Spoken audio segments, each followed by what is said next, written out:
नमस्कार, morning news India में आपका स्वागत है और मैं हूं आपके साथ विनीत। आरएलपी सुप्रीमो और नागौर सांसद हनुमान बेनीवाल को राजस्थान उपचुनाव में खिलसर विधानसभा सीट पर हार के रूप में एक तगड़ा झटका लगा था। हालांकि इसके बावजूद बेनीवाल राजस्थान की जनता के लिए दिल्ली की संसद में मुद्दे उठा रहे हैं। इसी बीच हनुमान बेनीवाल को लेकर एक ऐसी खबर सामने आ रही है जिसे सुनकर हनुमान बेनीवाल के समर्थक खुशी से झूम उठेंगे। तो चलिए जानते हैं कि आखिर हनुमान बेनीवाल को कौन सी बड़ी जिम्मेदारी मिली है। राजस्थान उपचुनाव में खिलसर से हारने के बाद भी आरएलपी सुप्रीमो और नागौर सांसद हनुमान बेनीवाल लगातार जनता की आवाज संसद में उठा रहे हैं। हालांकि खिलसर हार के रूप में तगड़ा झटका लगा था। इसी बीच अब उनके समर्थकों के लिए एक खुशखबरी भी है। हनुमान बेनीवाल को अखिल भारतीय आयुर्विज्ञान संस्थान एम्स जोधपुर की गवर्निंग बॉडी में सदस्य नामित किया है। भारत सरकार के संयुक्त सचिव ने इस संबंध में आदेश भी जारी कर दिए हैं। आपको बताते चले कि 5 वर्ष पूर्व भारत सरकार द्वारा जोधपुर के अखिल भारतीय आयुर्विज्ञान संस्थान एम्स के निकाय का पुनर्गठन किया गया था। सांसद बेनीवाल ने कहा कि समिति के सदस्य के रूप में उनका प्रयास रहेगा कि अखिल भारतीय आयुर्विज्ञान संस्थान जोधपुर को देश के श्रेष्ठ संस्थानों में शामिल किया जा सके, श्रेष्ठ प्रशासनिक व्यवस्था को लागू किया जा सके, जिससे एम्स जोधपुर देश का सिरमौर बन सके।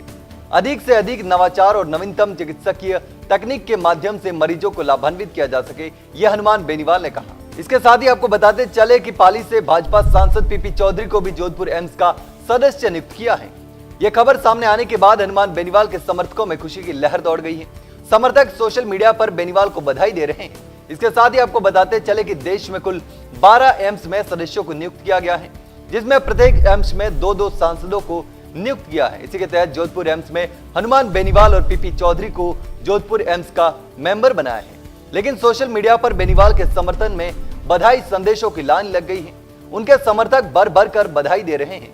हनुमान बेनीवाल राजस्थान के चुनाव हारने के बाद भी खबरों में बने हुए हैं, क्योंकि वह नागौर से सांसद है और लोकसभा में लगातार राजस्थान की जनता की आवाज उठा रहे हैं। हाल ही में राजस्थान में खेजड़ी को बचाने के लिए भी लोकसभा में हनुमान बेनीवाल ने मुद्दा उठाया था।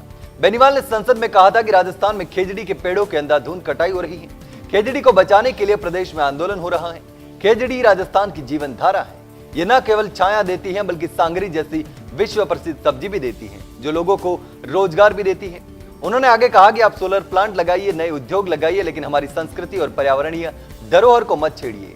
खेजड़ी का हर पेड़ राजस्थान के लिए अमूल्य है। तो इसी तरह से बेनीवाल लगातार लोकसभा में जनता की आवाज उठा रहे हैं और अब उनको जोधपुर एम्स के सदस्य के रूप में बड़ी जिम्मेदारी मिली है। लोगों को उम्मीद है कि अब एम्स में भी प्रदेश की जनता को राहत दिलाएंगे और बेनीवाल के सदस्य बनने का फायदा जनता को मिलेगा। अब देखना दिलचस्प होगा कि आने वाले समय में बेनीवाल कैसे जनता को राहत दिलाते हैं। फिलहाल के लिए इतना ही। इसी प्रकार के तमाम खबरें हम आपके लिए लेकर आते रहेंगे। तब तक के लिए बने रहिए मॉर्निंग न्यूज इंडिया के साथ। धन्यवाद। ऐसे ही और वीडियोस देखने के लिए सब्सक्राइब करें मॉर्निंग न्यूज इंडिया को और जुड़े रहिए हमारे साथ।